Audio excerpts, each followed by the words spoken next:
Okay. Para po tayo po ay maliwanagan kung ano po ba ang prophecy po ay isang hula na kung saan lahat ng detalye ng propesiyang ito ay matutupad. Walang lalapnos, ibig sabihin walang maaalis. Lahat kumpleto. Complete detailed, kumbaga. Kasi nakalagay po maliwanag sa scripture, kapag ka ang isang tao ng hula at hindi natupad, o let's say, natutupad niya na yung 10 hula niya, natutupad niya yung 8, sablay ang 2, false prophet po yun. Ganyan po ang nakalagay po sa banal na kasulatan. Pero kung gusto po ng isang talagang propesiya na talaga pong accurate po talaga, ito pong Daniel chapter 9 verse 25. Isang verse lang po siya pero astonishing talaga. Talagang nakaka-amaze po talaga. Dahil ito ay tumutukoy sa anak ng Diyos, kay Jesucristo, na tutupad po nito. Okay? So, tignan po natin. Basahin natin. Daniel chapter 9 verse 25. Ito po ay para maguguluhan kayo sa English, pero talagang ganito po nakasulat sa English. Know therefore and understand that from the going out of the word to restore and Jerusalem to the coming of an anointed one, a prince, there shall be 7 weeks, then for 62 weeks. Ako rin po inawindang diyan. Okay, let me paraphrase it sa inyo. Daniel 9:25 states, "From the time the word goes out to restore and rebuild Jerusalem until the anointed one, the ruler, comes, there will be 7 sevens and 62 sevens." Okay, ito na po. Do the math. That's 7, 7 plus 62. Okay. So, that 7 plus 62 equals 69 prophetic weeks. I got it. Oo nga naman. Ito yung 69 prophetic weeks. Para maging 70, may nawawala pong ilan? 1 week na binabanggit. Patutunayan ko pong 1 week sa inyo yan. Yes, dahil po sa mga Hudyo, in Jewish reckoning, bawat linggo o each week, para sa kanila, equal 7 years. Okay? Bawat week. Week yan, ha? Sa Jewish standard, no? Ng pag-interpret niyan ay each week, bawat linggo equals 7 years.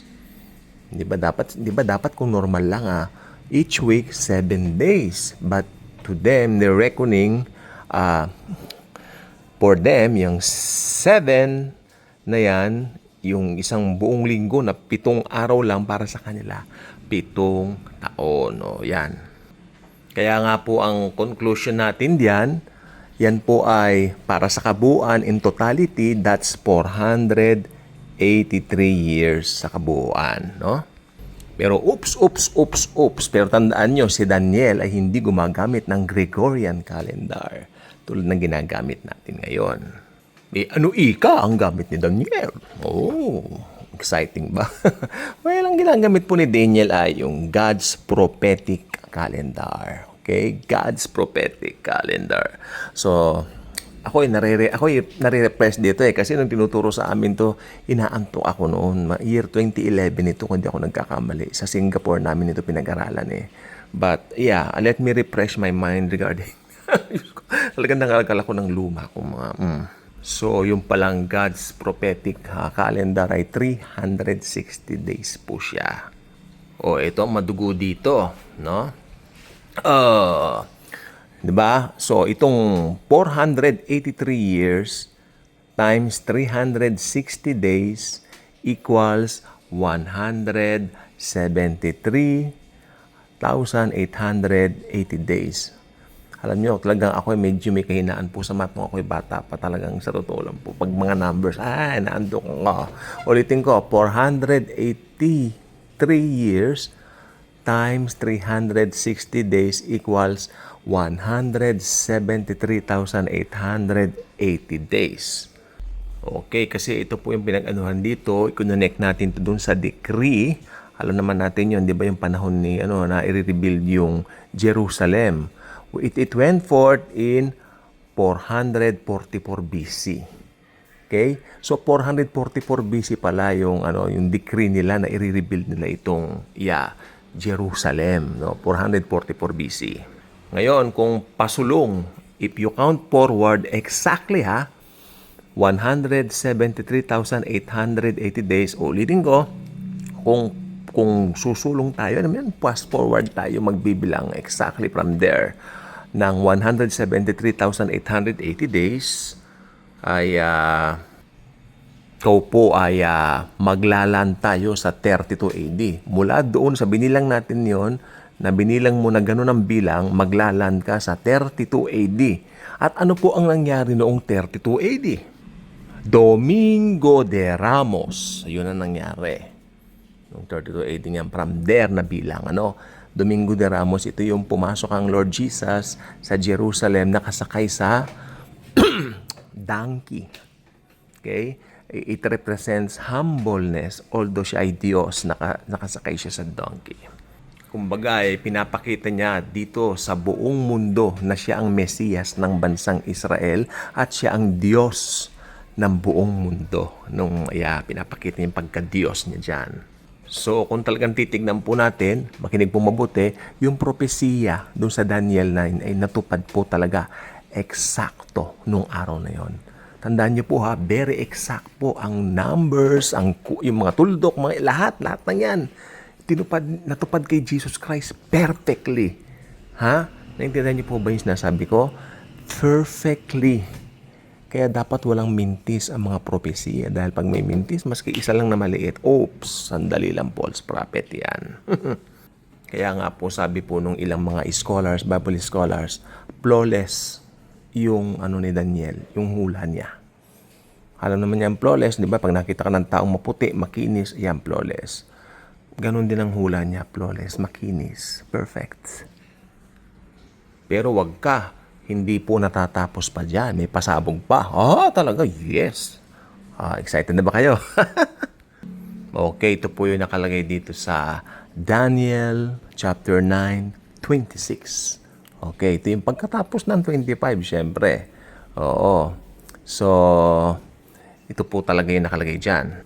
Ito po yung binabanggit dyan. After nung 62 sevens.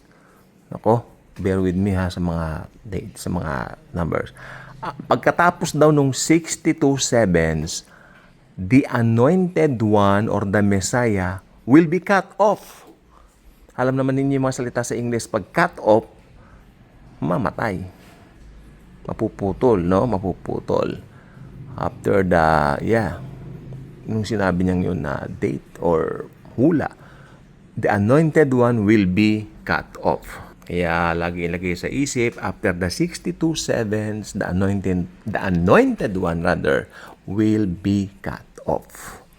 Okay, at alam naman natin kung ano pong nangyari sumunod. Jesus Christ gave His life. Kasi bilang Diyos, hindi po siya pwedeng mamatay. Pero He gave His life kusa. Ganyan niya tayo kamahal. Tinupad niya lahat ng prophecy para po sa ating mga tao sa buong mundo. Dahil mahal po niya tayo. Gusto niya lahat maligtas. Yan ang puso ng Diyos maligtas lahat. No? Kaya kung titignan po ninyo yung prophecy po ni Daniel, 2 out of 2. Diba dalawa yung hula niya? 2 out of 2, no errors. Kaya itong September 23rd, 2025, ako may binanggit po ako dito. Na-amaze po ako sa bilang. Pero ako pinangahawakan ko talaga, no one knows the hour. Pero nakaka-amaze po talaga. Kaya ako hindi ko po hinahatulan yung mga mahal nating kapatid na nagbibilang o mahilig silang gumawa ng mga vlogs regarding that. Kasi at least tayo mga Kristiyano ngayon, ganado tayo. Hindi ba kayo natutuwa na ganado ang mga mananampalataya? Kaysa naman puro mundo ang pinag-uusapan, pero puro kamunduhan.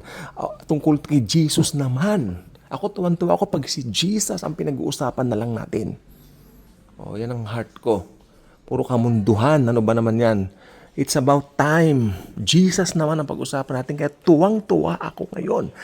Iba-iba man ang view, pero si Jesus ang bida sa usapan. Don't you realize that? Ngayon, ano man mangyari sa September 23rd? Kasi sa totoo lang po, natutuwa po ako doon sa present. Hindi, present ko na po sa inyo eh. May vlog po ako dito na nagpapasalamat ako continue na pinapanood at pinapakinggan. Ito po yung kung bakit nila nasabi. Yun yata yung title, nakalimutan ko na eh. Yung, kung ano yung dahilan nila, ba't nila nasabi sa 23rd of September rapture na. Pakitignan na lang po at ako, hindi ko na po naano yun eh. So ito po, gusto ko pong sabihin po sa inyo, ang stand ko, no one knows pa rin. Eh kahit batuhin ninyo ako na nangangaral ako noon, ano naman po ngayon? Basta ako, bahala ka na Lord. Pero ang gaganda Lord, na-excite yung mga believers, tuwan-tuwa po ako. Punong-puno, panabukas ako ng YouTube, puro mga Kristiyano, excited sa pagdating ng Panginoon. Hindi po kayo natutuwa noon kasi mag-away-away tayo. O may views siya, hayaan mo na yung views niya. Importante, alam mo yung views mo. Di ba? At pinaka-importante, loves tayong lahat ni Jesus. Okay po.